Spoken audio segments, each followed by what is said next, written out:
currency for PR is data. So if data is the currency for PR, because absent of data, we just have opinions, the premium is, well, what currency or what data does a client have? And almost every client has data. That's David New, serial entrepreneur with 3 successful exits to his credit. While running those previous companies, David developed a mastery at using digital PR to drive leads for those businesses and ultimately to significantly increase enterprise value as he approached exit. David's brought that mastery to his latest venture called Delight Labs, and he's here to talk with us about how digital PR works in the age of AI and how to use it in healthcare and medtech to attract the interest that we need, to drive the leads that we need, and to build the brands that we need. You won't want to miss this episode of The Digital Clinic.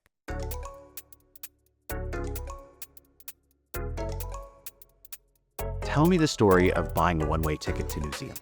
So I had gone to an EO conference, and there was this gentleman speaking and talking about, well, how come we save up all this money and then we retire and then we have money, but we don't have time? So it sparked this idea of saying, well, instead of doing that, what if we chop up our kind of retirement throughout our lives versus saving? Because a lot of people, they want to travel, but they can't physically anymore. So that's when it really sparked it in my mind. And prior to marrying my wife, we had gone to this session where we do some like pre-marriage questioning, and hopefully increases the chance of success. Right.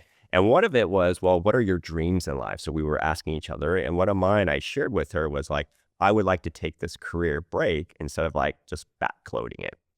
So, and my wife is probably a little bit more conservative than I am. However, because I shared it with her, when you hear other people share their dreams, you want to make them come true. Mm-hmm. So after Buddy TV, I said, well, let's go on this careercation or career vacation. And so that's how I convinced her, and she was on board, and we bought one-way tickets to New Zealand, stored all of our belongings in the storage area. And at that time, we only had one daughter, and she was 10 months old. I think you traveled for a year? 6 months. 6 months, okay. And in the course of that travel, you wrote a book and you developed the idea for a company. Yes. You're a serial entrepreneur. You have 3 exits, which is very impressive. Tell me a little bit about, let's start with the way that you germinated and came up with the idea for TinyHR, which became TinyPulse. When I was going on my careercation, one of the things I wanted to understand is, how can I be a better leader? And one of the things I struggled with is like, well, how can I build a great culture? How can I inspire people and create a place that I want to go work at? So during this time, I still like to be very disciplined. Despite having a lot of family time, I thought, well, why don't I just reach out to business leaders wherever I go and just check out their place, give food recommendations, but also just understand their business and how do they create culture and leadership in these disparate industries and disparate geos. So I spent some time doing that. And by talking to them, I realized that it was still, all comes down to people and retaining and attracting great talent. So if that was still the problem set that was universal, despite geography, size, or industry, then I started thinking, well, is there a solution to enable that? And I think one of the most haunting feelings for any business leader is when they get that 2 weeks notice out of the blue. Right. They're just like, what? How come I didn't see it, and can I save you? But usually it's too late, as we all know. Yeah. So then I thought, well, is there a way that we can get an early detection or early warning system so that us as leaders, we can make changes sooner rather than later? So that became the impetus for TinyPulse. And a lot of times I went back to the people I interviewed when I was traveling around, and I said, hey, Aaron, you said this was important. I've got something. Would you like to try it out for free and give me some feedback? And so that's how I started getting the ball rolling on that TinyPulse side. And I know we've talked about the role that PR played in building TinyPulse and ultimately in significantly increasing the value of TinyPulse. Yes. It came time for exit. It seems to me that even the genesis of TinyPulse in writing a book, PR was formative in launching the company as well. So maybe give me that through line. In what way did PR help you to build the company, exit the company, and how does that tie to what you're doing today? First of all, the confession is I had failed in PR so many times prior to finding something that worked for me. So I did not think that would actually, PR would be so pivotal to the success of TinyPulse. But what had happened was at the very beginning of TinyPulse, I had gone to a conference, And on stage speaking was Cameron Herold, one of the co-founders of 1-800-GOT-JUNK. And he asked everyone, do people know my brand 1-800-GOT-JUNK? And invariably, everyone raises their hand. And then he says, well, guess how much we spend on marketing? And people are throwing out these wild figures. Then he says, okay, well, the answer is we spent 0 on marketing. And then you could hear like a pen drop. People are like, how is that possible? And, the aha reveal was he's like, we put all that marketing budget and we put it into PR. And at this time, I'm at the edge of my seat. I'm like, wow, he must have figured out a different way. And one of his platforms is treating PR as a sales function versus just a comms function. So then afterwards, I approached him and I was really fascinated by his approach because I had never heard that before. And maybe that was why I had failed in hiring agencies on the PR side. So I took that approach. I got him as an investor, got him as an advisor, and then I started orchestrating that early on in the TINYpulse days. So I started implementing this playbook. And very early on, I had reached out to someone at the BBC who's likes to write about company culture, work environment. So talked to him. I didn't know what was going to happen. And then one day when I was at home, I was just looking at my leads on my phone because that's a harbinger to if we're going to grow and have sales. And every time I pressed refresh on my leads, I saw that the leads were going up. I'm like, what is going on? Because it never grows that quickly. And I thought for a split second that we were getting hacked because there's just no way. But then what I realized was, could it be that that article in the BBC went live? So I did a search and indeed it had gone live. And so the impact in Europe, East Coast, Central, and was rippling through. We're getting hundreds of leads. People were signing up and buying it without even trying the software. More importantly, at that time, we were also going and getting financing. So I think that also added millions to our valuation because it had this aura and this exclusivity that investors also wanted to be a part of. So that was very instrumental in the early days of TINYpulse and something that we kept on investing in all the way through the acquisition. I understand PR is sort of a sales process or a function of sales. Talk me through the process that you use in your new company, Delight Labs PR.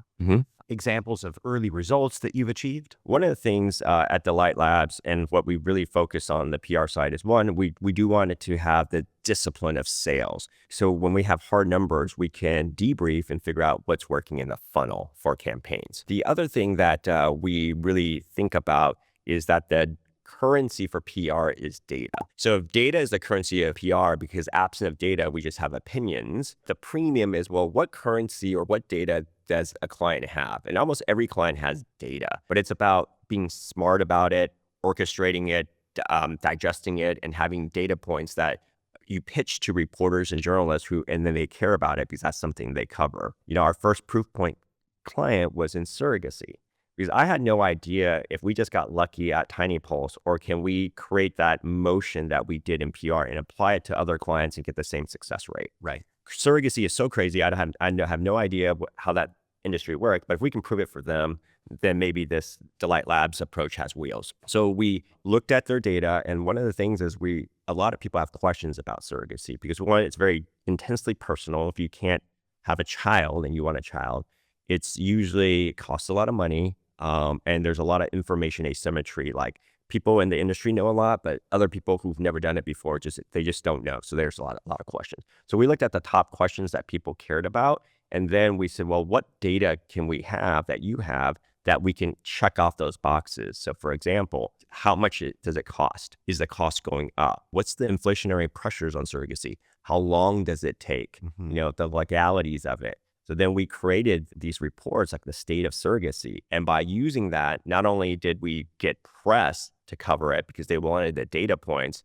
but we also got backlinks from other people. And now even AI, when they're blurs, will also cite those data points. So that's just one example of how we leverage that. Yeah, that's one of the things that intrigues me about the approach that you're taking. Because of the rise of LLMs and AI overviews in search results, and because of how clear it is that brand building and creation of citations, in particular in important forums like Reddit and Quora, are to presence and prominence in those AI overviews. I like the approach that you're taking. It seems to me you have a couple of things that work very well in AI overviews. You have data that is differentiated. It's non-consensus data. It's not 2 + 2 = 4. No one gets cited for that. That just is in the overview. And it can quickly build brand for clients, which is critical to succeeding in such a fragmented and rapidly evolving search landscape. Let's go back to earlier in your entrepreneurship journey. I would love to hear more about the first couple of companies that you built and sold and what you learned along the way that you then brought to TINYpulse and you bring to Delight Labs. The first company that I started, I dropped out of business school. I met a classmate, Andy Liu, a very prominent local entrepreneur here in Seattle, now VC. So the company was called Net Conversions, and we were trying to take some professors' research that we heard during Welcome Week, ironically, and we were trying to commercialize it. And the whole premise is it ended up being, if we can look at how users are engaging with a website page, then how can we optimize that website and usability aspect to yield more of the outcome that they care about? So a client would be like American Express. They want people to fill out a credit card form. Well, how can we optimize the yield on that? So if you optimize it 10%, that could be a 10% increase in the application process and sales. So it's very important for these clients. But we made a ton of mistakes along the way. So we probably don't have enough time for all of them. But early on, we just had these big visions. This is before the first .com bubble. So we started in 1999, 2000. And, people would ask me like, hey, what's the end goal for Net Conversions? We're like, oh, well, of course, we're going to go IPO or we're going to sell for, hundreds of millions of dollars. Right. As I think back, I'm like, that was so silly. Like our goal should have been, we're going to build an offering that delights customers. And as a result, they pay us. And then if we do that enough times, then we have optionality, but it shouldn't be like jumping to that optionality overnight. Right. One of the biggest lessons we learned at Net Conversions is sales. Sales in business school is almost like a dirty word. Like you don't rarely take a sales class. And then, we are kind of like interpretation of sales, like the used car salesperson, right? We were pretty arm's length about that. But when things within the .com crash happened and we were really struggling, we couldn't raise any more money. And so we're like, look, we either have to shut this down or we're going to have to do something different. And at that time, Salesforce had just launched, which is crazy to think about in hindsight. Right. And they had like a 5-seat model for, I don't know, it's like $19.99 or free per month. I'm like, okay, let's try it. So we tried it, and then we started reading everything about sales, like Neil Rackham's spin selling. And I would say that that was one of the biggest lessons learned, because as I sit back now, everything in life is about sales. And then to understand that is like, I'll never go hungry because I know how to sell, and it impacted Net Conversions, Buddy TV, and then obviously TINYpulse and Delight Labs. So I would say that that is a great lesson learned. I would encourage everyone to at least understand the mechanics of sales. So you sold Net Conversions. Yes. It was a Quantive, which is local to Seattle, that then became Microsoft. And then tell me about Buddy TV. So Buddy TV was also hard. For Net Conversions, we raised about $1 million. And then it's much easier to raise money for Buddy TV. So we raised about $10 million. Yeah. The initial goal was to create a two-sided marketplace. One side is we were going to attract a lot of eyeballs. And then based upon that, we were going to look at how they consume media and then try to become a new ComScore or Nielsen competitor as everything went digital. Versus back in the day, they would literally put a device on your TV set-top box to see what you're watching. So we said, well, there's got to be a better way because everything's going digital. You look at what they're listening to, what they're looking on the website, and then provide better reports so advertisers can make better decisions. It's hard enough to create a one-sided marketplace, much less a two-sided marketplace. And one of my realizations is that's why when you can create a two-sided, like a Uber or an Airbnb, they demand such disproportional returns because it's just so hard. You're going to have to raise a ton of money and burn fast, and either you make it or you don't. And I don't know if that was really at that time in Andy and I's DNA, my co-founder and I's DNA, because we were very good stewards of money and we've never lost money for investors. But we have to be comfortable with losing to actually hit that outcome. And we weren't, I think, in hindsight. So I don't know if there was a company to kind of values mismatch that I think back upon. We were trying to create like millions and millions of page views and unique visitors to the site. So if we were going to pay for that, it would just cost a lot of money. And then if we don't pay for the PPC, the spigot turns off. Right. So that taught me a lot about the value of SEO and the durability. At one point, we got to 30 million uniques on a monthly basis just by doing SEO.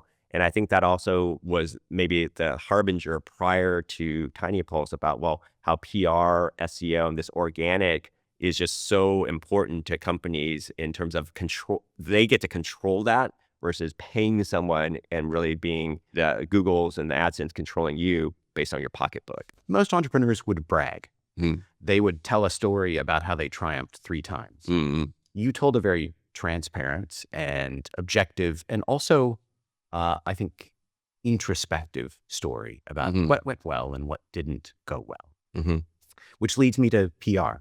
In what ways are you personally comfortable? Have you been personally comfortable with PR? And in what ways have you not been comfortable with PR as the person being interviewed? And how has that led you to the approach that you use with Delight Lab? I will always be slightly nervous going into like an interview with a TV station. Like when I was interviewed by the BBC and I could only stare at a black screen, I'm sure my blood pressure and my heart rate was all elevated. Yeah. But I also know that that's part of the game that CEOs and founders usually have to play. And so one of the things that's also very important is that when I talk to prospects, it's like, hey, are you going to be comfortable? Because these reporters, they don't want to talk to a spokesperson unless maybe you're a Fortune 500 company. Right. They want to talk to the CEO and get these types of stories. So one of the things, despite my discomfort, I'll also think about, well, my goal is just to tell a story, right? They're trying to do their job, which is to get great materials, and stories tells, just tell the angle so much better. So that's one thing. And then when I talk to clients is I try to reiterate that with them as well, and also provide media training. So we have a former newscaster, and so she'll talk and put them at ease. But I know that everyone's a little bit different. There's always going to be a little nerves, but I say, well, welcome it, right? Like because that means that there's opportunity there, because if you were just chatting, you had no nerves, then, the stakes might not be there, because if you do a great job here, it could have a profound impact on your business that sometimes it doesn't happen, but sometimes when it hits like the BBC, it can really change the trajectory. Yeah. The focus on data also creates comfort, because it's not about the story I tell about me. It's about this information that I have to share, which is objectively true. And all I need to do is tell that story accurately and clearly. I would say yes and no, right? The yes part, yes, is the data is the underpinning, because that's ones and zeros, it's fact. So the data gets us through the door, but to really bring the data to life is telling human interest stories on top of that, right? So I think that's why you have to be able to do both, to have the hard edge, but also the soft edge, and construing the data and telling stories around it.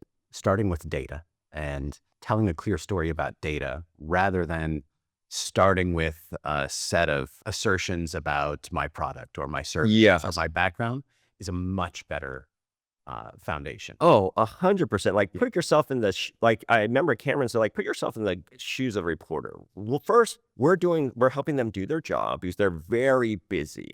But nowadays, the first thing they'll do is they'll look at their phone and they'll look at the message. So if they don't read the subject line, if the subject line is not enticing, you have 1 second, right? Delete.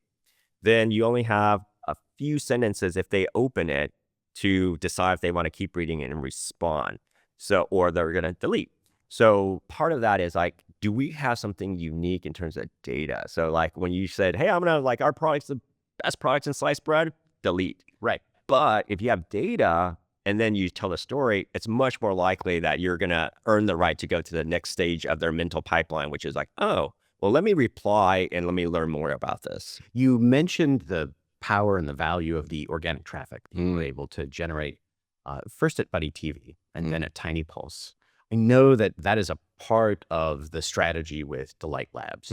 Talk a little more about that. What have you seen as the byproduct of the successes you've achieved? How does that work at sort of a methodological or systematic level? Yeah. So first, we know that investing in PR and that organic traffic actually works, because when we were acquired by Limeade, and they were an older company and they were publicly traded, we took snapshots of our SEO profile, right? And we just dominated them on domain authority, even though we were a younger domain, referring domains, and then backlinks. It was very stark. So with our clients, we focus on the same thing. Like they may be doing PPC and ad buys, which is great, but how can we bring synergistic organic traffic to them? So that could be someone reads a PR article and they come to their site. That's a direct outcome. An indirect outcome could be they read that article or that article sits there, but it has a reference to them. So there's a SEO long tail that will happen as well. And then third is if they're really creative and they've got really great data, they can create events around that as well. Like, let's do a webinar around this data and get interested prospects and customers to come and listen to us as we tell more stories that impact their business in a positive way. So there's a lot of organic ways to have that PR and that data and then spin more value around it versus just saying, oh, I feel great, I got this piece of earned media, but we can bring more value out of it. So the company is called Delight Labs. The TINYpulse, you focused on delighting your customers. I had the privilege of speaking at a couple of your conferences, and we know that joy and delight were sort of a through line there. It seems to me, even as I tie back to careercation, that notion of pursuing joy now and creating delight for other people is a theme in our life. Can you tell me a little bit more about that and how you think about that and what role that plays in animating the decisions that you make and what you create? There was a point of time when TinyPulse was starting 2011-ish where it was about like products need to delight customers, right? And I wanted to take that, and that resonated with me, but I wanted to take a step further and say that the organization also needs to delight internal customers, not just the external people who are paying, but internally, like our culture and our people. So our first, in our acronym, the D in delight was delight customers, but that was externally and internally. And that's always resonated with me from a values point of view. So I think the through line with Delight Labs is, I bought that URL not knowing what I was going to do with it, but I just love the concept. I could do almost anything, Right. but it, has to focus on bring some type of joy and delight. And as I get older, this year I'm 51 or I'll be 52 later, what type of delight does my endeavors bring to my family and myself and being much more intentional, especially around joy? Because I don't know, I think in the past I would say things like delight and joy and spending time with my family, but my actions may not be congruent with it. So now I try to be much more congruent. And one of the reasons I'm doing a services-based business versus a venture-backed business is because I can actually control my time better to spend more time with things that I care about and be more congruent with my values, such as delight and joy. I think that's fantastic. Reflecting on the massive change that we're seeing in the world of AI, in digital marketing overall, in the search landscape, even in the PR landscape as well. What do you envision as the future for digital marketing, maybe marketing overall? And how does that differ from what we've seen in the past? So one of the biggest changes that we're already seeing is that when people, they're using AI or ChatGPT to do searches now. So they're skipping around these search engines.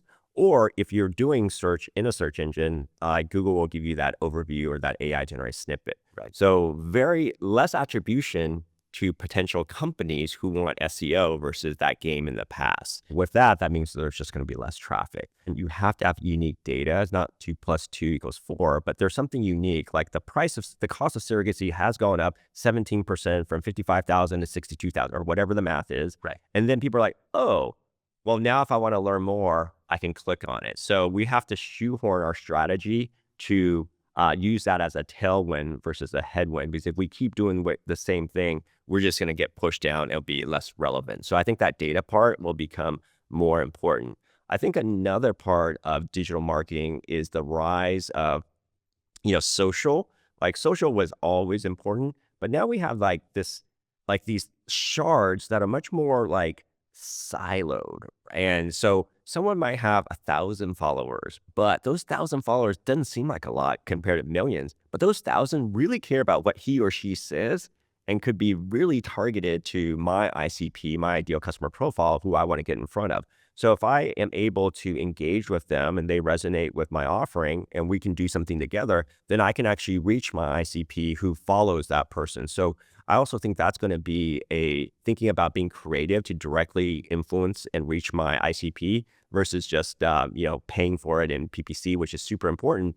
But then also, how can you add more fuel with the data as currency on the new kind of AI SEO and then also on social? Yeah, that makes a lot of sense. Do you have another careercation in your future? Yeah, so I think that's a great question. So my kids are right now 13 and 10. I would love to take them somewhere and live a year abroad. And I know society's pressures are like, you can't take them when they're in high school. And it's just, it just kind of randomizes the resume and the pattern recognition from admissions officers in college. I don't know if I believe that. And I think it's about differentiation and how you stand out. So I would say, but the chances of that are probably lower. But certainly when my kids are not home anymore, I would love to spend more time and live 3 months, 6 months in Europe, maybe South America or Asia again, but not just be kind of anchored here in Seattle because there's so much that I still want to see in the world. I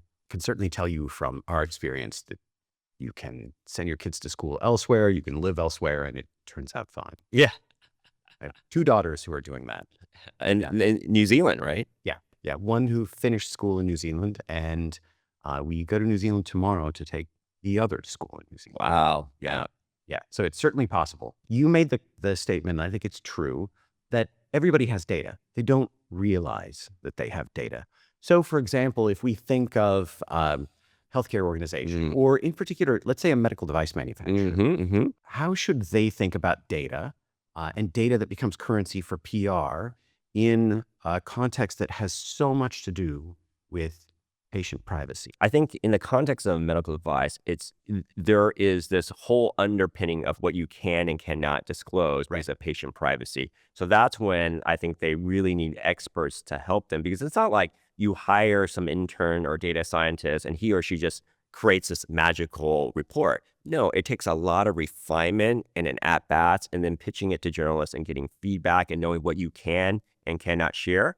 And probably most importantly is how do you put that all in one single source of truth, right? So that you can do crosstabs and you can look at the data in different ways. So, and I would also say for these device manufacturers, they have to be also very creative, because let's say they have data themselves, but the reporters are asking for something else, maybe related to the disease or the condition that they're trying to address.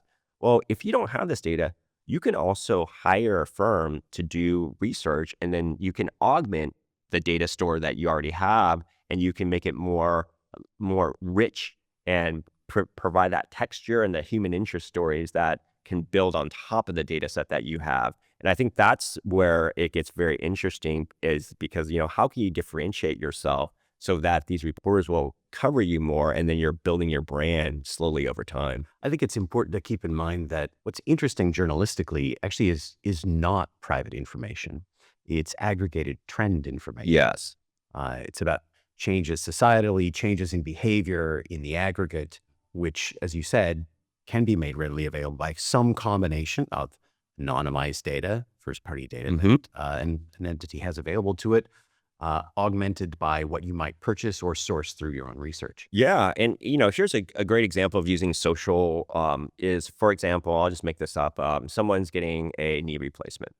Well, maybe because of privacy, the manufacturer cannot get the testimonials. But if someone got a knee replacement with that device and they're already like spewing how great it is on social, we can reach out to that person and say like, oh, let's put that together. And then we can tell that human interest story on top of like, I love playing tennis. I wasn't able to play for 3 years. And then I got this. And within 3 months, I'm back on the court, right? So I think there's very creative ways, when they think outside the box and they really put effort, is, well, how can we make that data even, data in itself is there's currency, but to make it really worth a lot is like really refining and enriching it with other data sources as well. Well, I've really enjoyed talking with you. Yeah. Thank you very much for spending the time. It's been a pleasure, Aaron. It's always good to come, and great view outside. Thanks.